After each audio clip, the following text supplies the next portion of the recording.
Hi எல்லாருக்கும் வணக்கம். இப்போ இன்றைக்கி நம்ம என்ன பார்க்க போகிறோன்னா திருநெல்வேலியோட ஸ்பெஷல் சொதி குழம்பு தான் இப்போ பார்க்க போகிறோம். வாங்க எல்லோரும் வீடியோக்குள்ளே போகலாம்.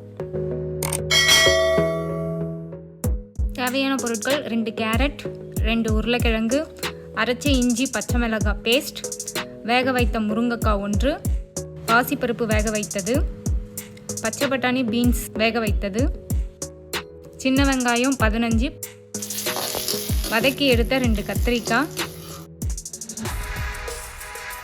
2 முழு தேங்காய், அரைச்ச பால் வடிகட்டி எடுத்து வச்சுக்கிட்டோம். நான் எடுத்திருக்க பொருட்களோட குவான்டிட்டி பார்த்திங்கன்னா 5 பேர் சாப்பிட்றதுக்கு தேவையான பொருட்கள். இந்த சமையல் வந்து பியூர் வெஜ்ஜு, காரமே இல்லை. சின்ன குழந்தைங்களுக்கு எல்லாமே நம்ம கொடுத்தா ரொம்ப ஹெல்த்தியாக இருக்கும். கேஸ் ஆன் பண்ணிவிட்டு கடாயை வச்சுட்டு கடாய் கொஞ்சம் சூடானதுக்கப்புறம் தேவையான 2 ஸ்பூன் எண்ணெய் ஊற்றிப்போம். எண்ணெய் ஊற்றினதுக்கப்புறம் எண்ணெய் சூடாகணும். சூடானதுக்கப்புறம் கடுகு ஒரு 1.5 ஸ்பூன் போட்டுக்கோங்க. அதுக்கப்புறம் ஜீரகம் தேவையான அளவு, வெள்ளை உளுத்தம் பருப்பு தேவையான அளவு 1 ஸ்பூன் போட்டுக்கலாம். போட்டுக்கிட்டு நல்லா பொரிக்கணும். அது நல்லா பொரிஞ்சு வர வரைக்கும் நம்ம வெயிட் பண்ணணும். அதுக்கப்புறம் 6லேருந்து 7 அளவுக்கு காஞ்ச மிளகாய் போட்டுக்கலாம். போட்டு அதை நல்லா வதக்கணும். வதங்கினதுக்கப்புறம் கருவேப்பிலை போடணும். கருவேப்பிலை தேவையான அளவுக்கு நம்ம போட்டுக்கலாம்.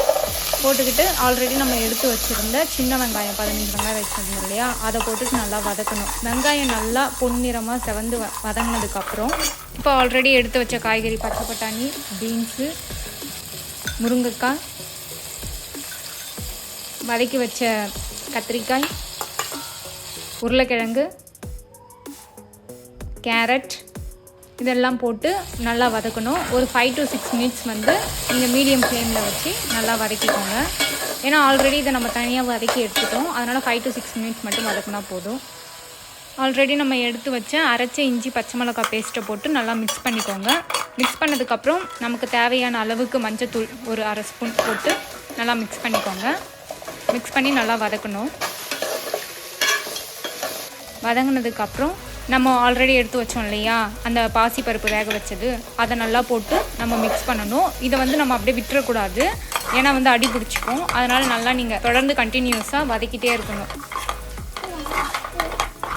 வதக்கினதுக்கப்புறம் நம்ம அரைச்சி வச்ச தேங்காய் பால் இருக்கு இல்லையா, வடிகட்டி எடுத்தது, அந்த பாலை மிக்ஸ் பண்ணிக்கோங்க.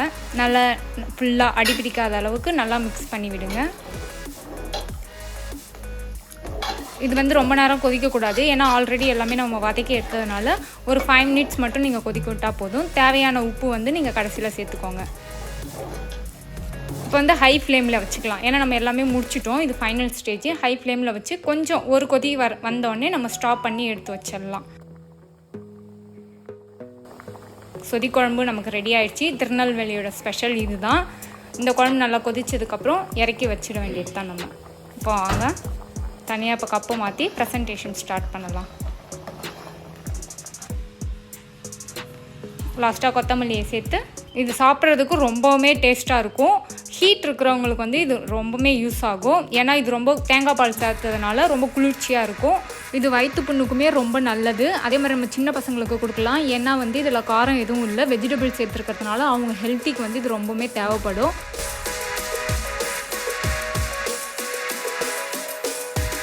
இந்த வீடியோ உங்களுக்கு பிடிச்சிருந்ததுன்னா லைக் பண்ணுங்கள், ஷேர் பண்ணுங்கள், மஞ்சு குக்ஸை சப்ஸ்கிரைப் பண்ணுங்கள். தேங்க்ஸ் ஃபார் வாட்சிங் அவர் வீடியோ.